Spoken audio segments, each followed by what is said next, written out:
Hello everyone, welcome back to the lab. Today we have a new video about a very specific card, Gizmauka. It's something I've been played in the past like almost 2 months since before Age of Overload format has even started. I did have some deck profiles on my sponsor team, Team JC's channel for the past like several remote regionals that I did well with. So give that a check if you're interested in the deck profile. But today I have talked about Uka. I've mentioned it in those profiles. But today we're gonna talk more specifically about the card, about the implications, about my understanding and my experiences with it. And so without further ado, let's get started. So what you're seeing on the screen is the list. That's my most recent Rescue Ace list that I've been top. I won the remote regional last weekend. Was like 60 some people, and I did well. And I did well in like the two remote regional prior to it. I got top 8 for both with nearly identical lists, like very minimum changes. And Uka as a package, um, 3 Uka, 1 fire statue, 1 light statue, and the light charmer. This package has been in my deck since like I will say before Wise's Indie. It's always in my deck. It has been performing well for me, and there's a lot of implication to this card. So I guess we start talk about a lot of things. Uka as a card has several different effects. They kind of almost unrelated to each other. First effect, every while it's on the field, every time my opponent normal or special summon a monster, it burns 300. It comes up. It's like it's not a reliable time card, but it can come up in specific situations that I'm gonna mention later. And then there are the two following effects. If a monster is special summoned from the main deck, uh, it triggers in hand to special summon. Second effect, if this card is normal or special summoned, I target a face-up monster my opponent controls to special summon a monster from my main deck with the identical attack equal to its own defense and the same attribute as the one I targeted from my opponent's field.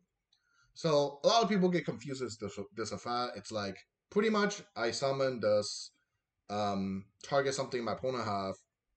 So whatever the attribute I target, I summon another attribute from the deck with the same attribute, and I just have to summon like a monster, like the whole Gizmac archetype was like same attack and defense 0, 0, 10, 10, 15, 15, like that.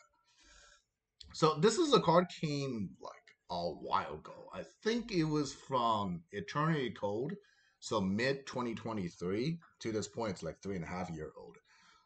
It was being played a little bit in the past during the Hauki Fireworks format because Fiber as a card it triggers Uka perfectly since Fiber nearly always summon a tuner from the deck, and this will trigger Uka. Uka will then unsummon target a Fiber to bring out a water statue. Water as an attribute was barely played during that format, so it will pretty much completely shut down the opponent. And the turn after, Uka can just switch to attack, beat over the Fiber. Fiber most likely couldn't tag out into like a water tuner synchro. I don't even know if the I don't even know if the like many of them were existed or even being played. And then Fiber, and then main phase 2, Link, Uka, and then the water statue into a water charmer, revive the Fiber from their graveyard, then going to Napalooza. This play, this play is like a pseudo floodgate, to stop a Fiber combo, while in the following turn, immediately start a turn with an Appaloosa of 2 materials by just giving up battle phase. So that was like throughout, I guess, the past almost 3 years, the only use of this card ever. However, since the beginning, I will say the Unchain era during like late August until now, I found new use of this because Unchain has surprisingly a lot of ways to trigger it due to the fact all their main deck monsters and their trap special summon from the deck. Like the monster do special from hand, but most of the time an Unchained opponent will special summon from the deck. So it gives a lot of ways to trigger Gizmo Uka from hand. And also Unchained, like surprisingly, despite they are all fiend, there are different attribute fiend, and most of them, at least the best of them, are fire. And their extra deck were surprisingly just all a lot of darks. So Uka into a fire statue become, I guess, my way against Unchained throughout the past 2 3 months at this point. So if you have played Unchained or not, there are typical 3 ways to start an Unchained combo usually.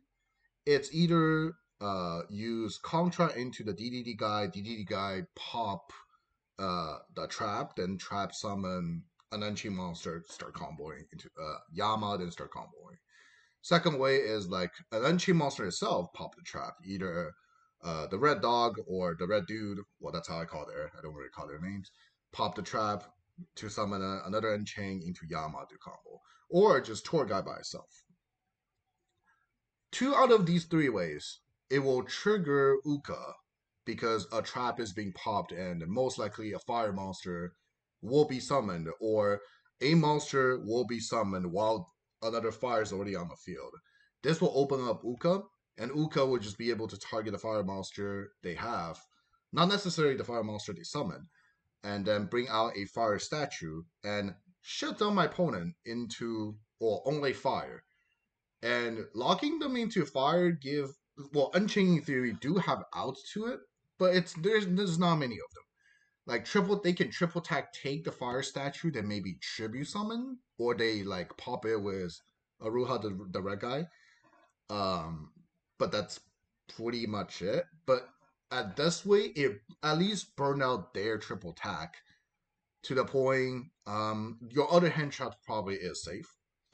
And if they already committed their normal summons, they probably couldn't even do that. They don't even have the option to tribute summon.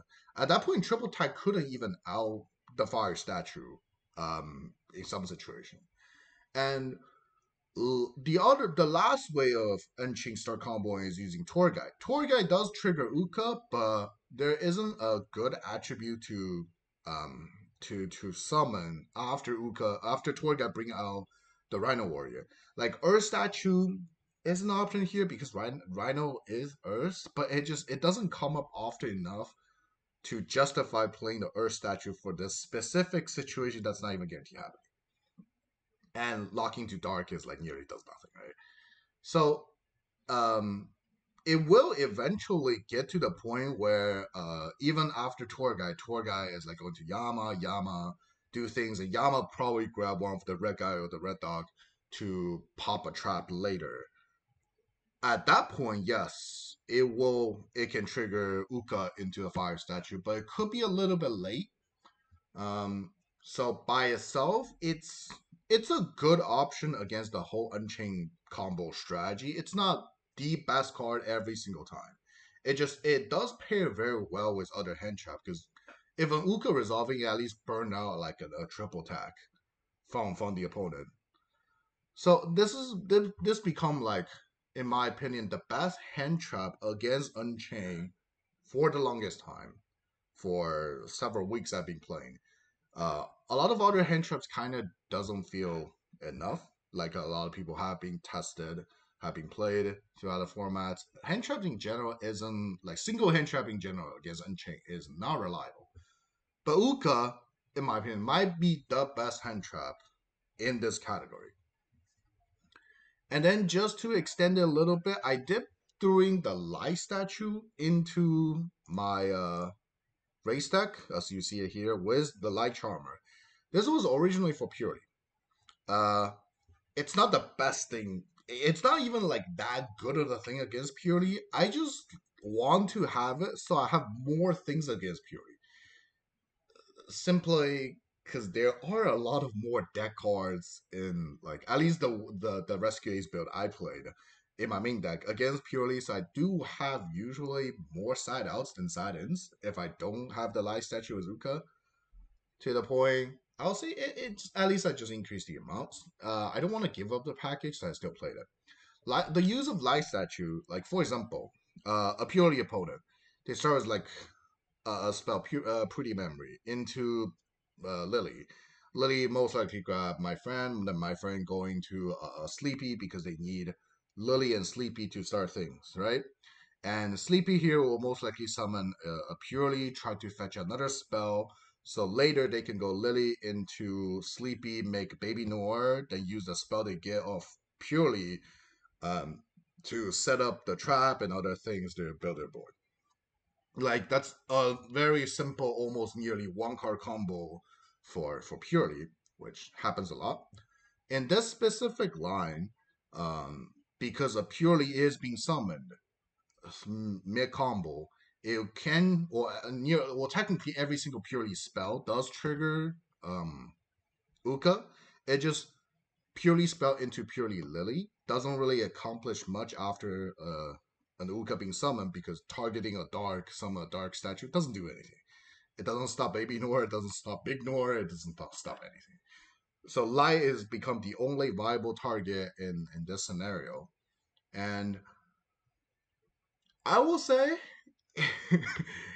it didn't really resolve much ever for me for this specific line because there are a lot of ways out it.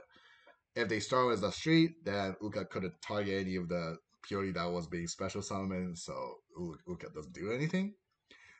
In theory, they also do have outs after a Uka light statue because they can go uh like Purely rank up with a happy into happiness, then happiness like attach pretty in hand, then use the pretty effect to take the statue into a material.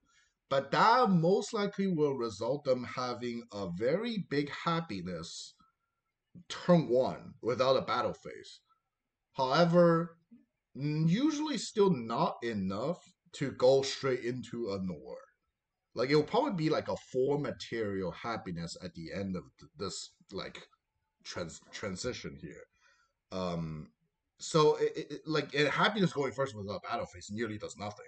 So it's like at the end it's still okay even they out the barrier statue. Also, I have a Uka on the field. Well, that probably it's like a link body next to her. Overall, it's like it's not the best thing against Purely, but it's an okay thing. It was average enough for me to almost take out Live Statue and Light Charmer from my deck, but there were new cards came out that changed that. Yeah, Gen&Ken. I don't even know why these cards are existing, honestly, at this point.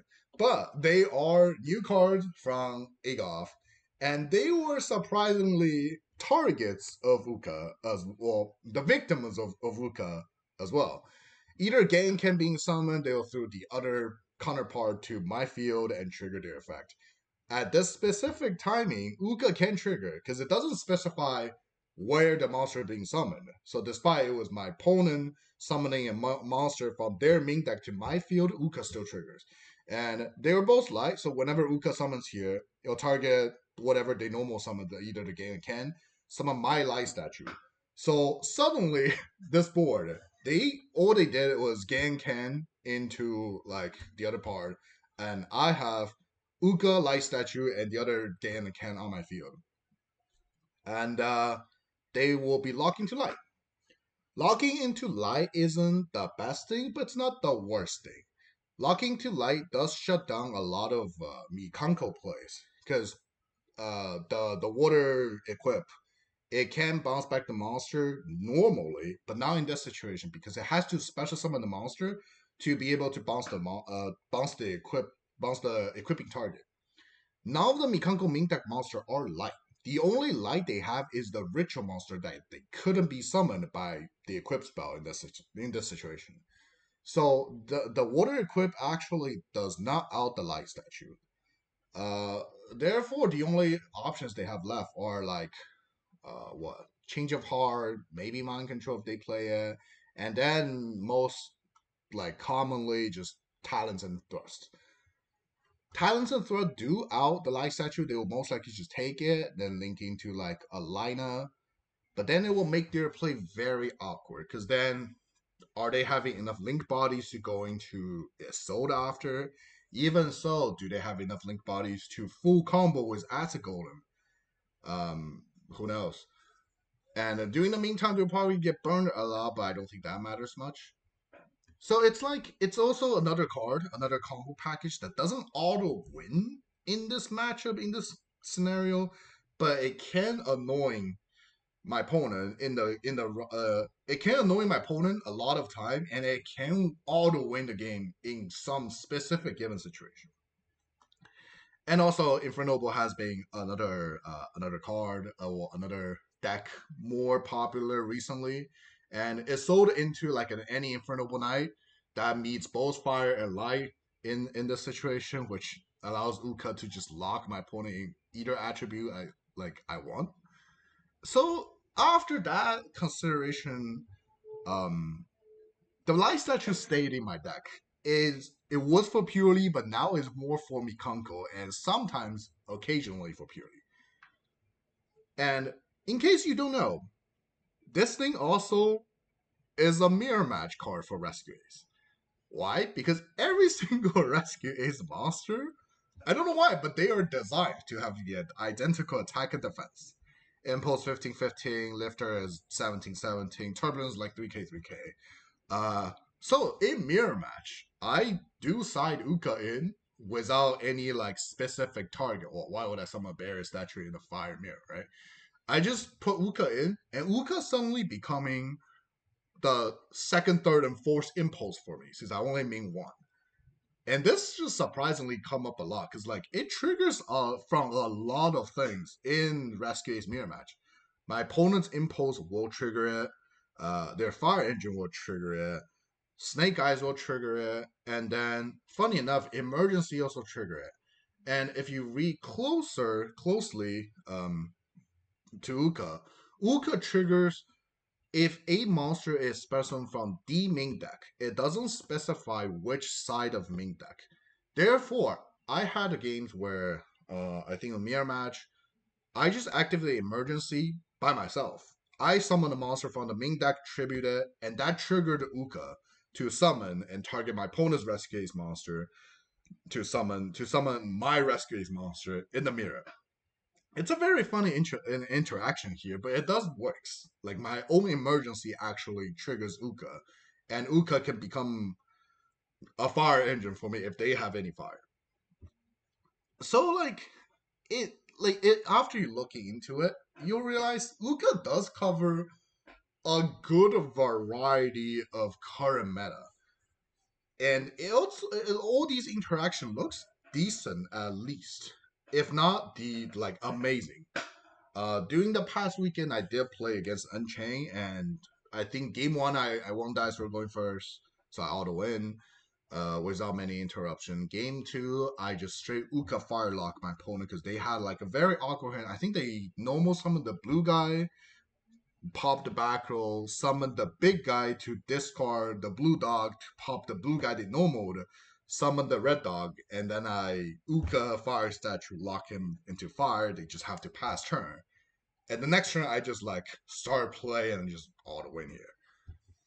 And so overall, I think the only blind spot for this card is what not Mikanko, Tier and Manadium, and like the top tier meta, and maybe Labyrinth. But those like are kind of relatively easier to cover if those are the only blind spot with like I can just cover it with the other cards I play.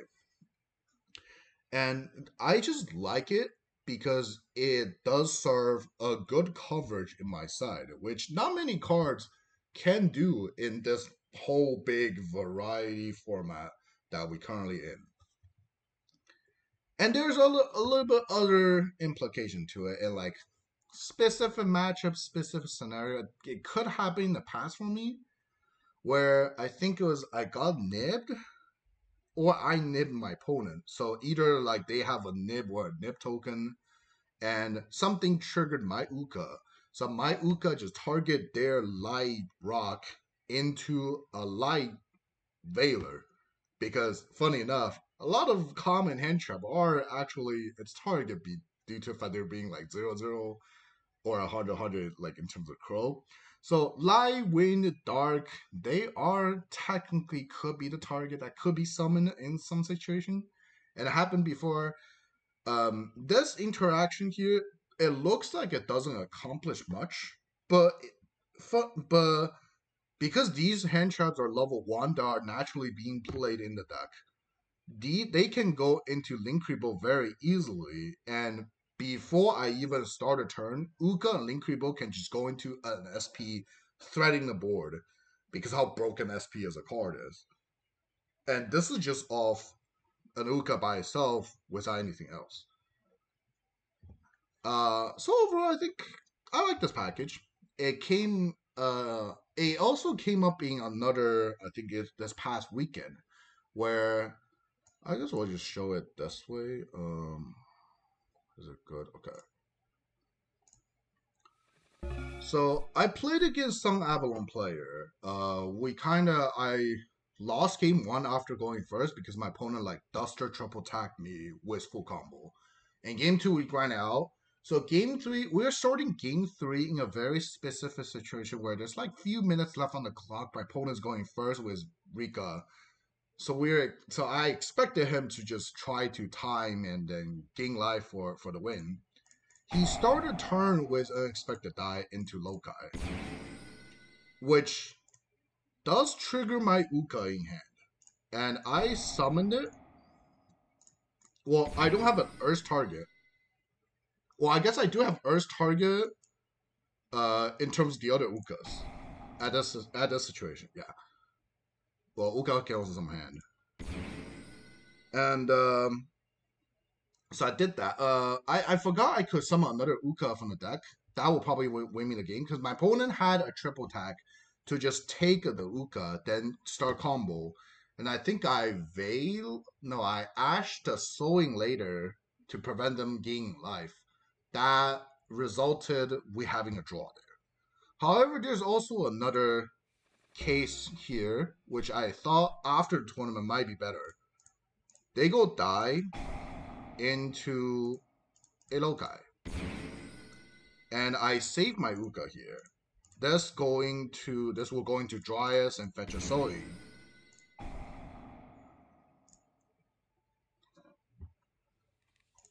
And on the summon of sowing resolution, usually it will be like Dryas 1, Twin 2, try to summon. Here I trigger Uka.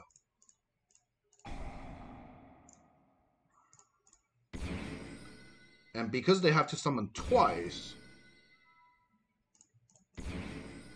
Uka will be Chilling 1 and Chilling 2. And then try to burn 600, where healer only gain 300 here with Dryas. Well, I guess I can target whatever, summon another Uka. So after this whole interaction, despite the Rikka side, they will try to gain some life, but they only gain 300. Uka will burn 600 instead, and actually won me the game in time. Instead of I ended up being losing to a triple tag and then caused a draw. So yeah, it's a surprisingly a strategy that like I said in the very beginning, the burn aspect actually can come up in specific given situation. Uh, and it was kind of funny for that. I just want to bring it out that it happened to me.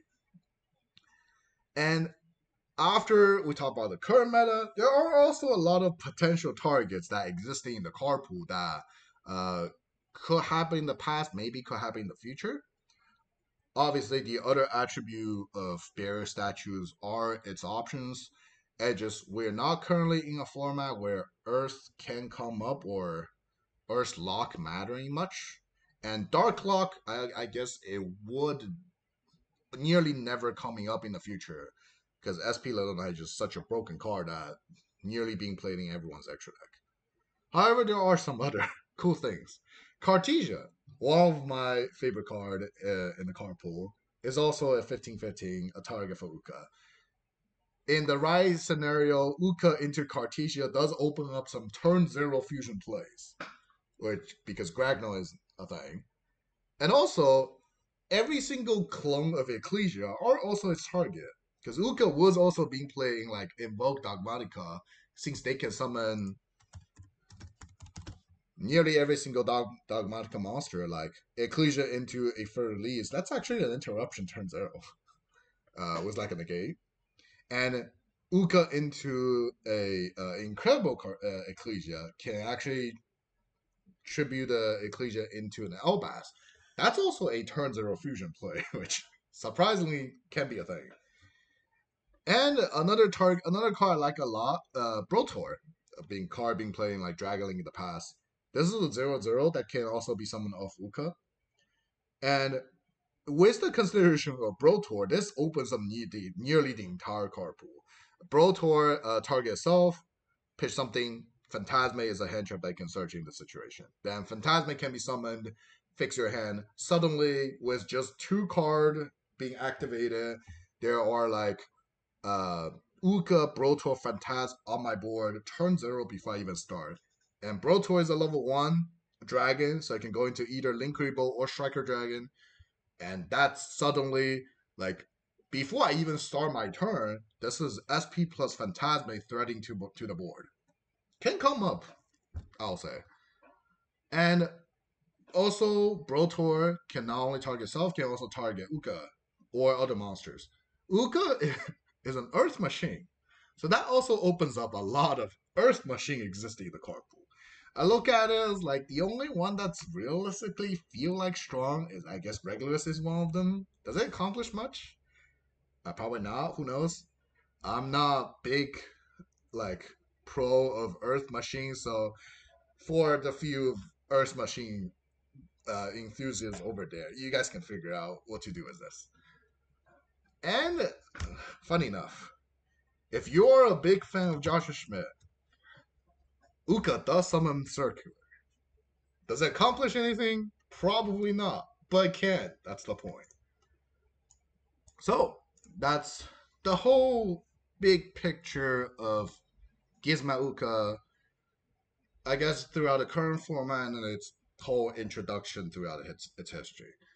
I think this is probably Uka's best format ever since its release, and I don't see this being talked or being played at all in a lot of decks in any of the discussions. So I think it's probably worth the time to bring it up. Um, well, the card being played, I guess, until Unchain is hit, until Rescue Ace is hit, it's always have its position in the format. I like it. It is a card that definitely require some skills, some understanding to the meta, and I guess a relatively higher level of deck building to be effective. And that's where I'm good at it. And maybe that's why I've been doing well with it. So overall, now you have the knowledge. Feel free to give it a try. Feel free to pick up your copies. I'm pretty sure they were reprinted in like mega teams, so they were relatively cheap. Yeah, Um, let me know if you have good or bad experiences with the card, and feel free to like the video, share it to friends, your teammates who might be able to use this tech, and then subscribe to the channel. That being said, thanks for watching, and I will see everyone in the next video. Goodbye.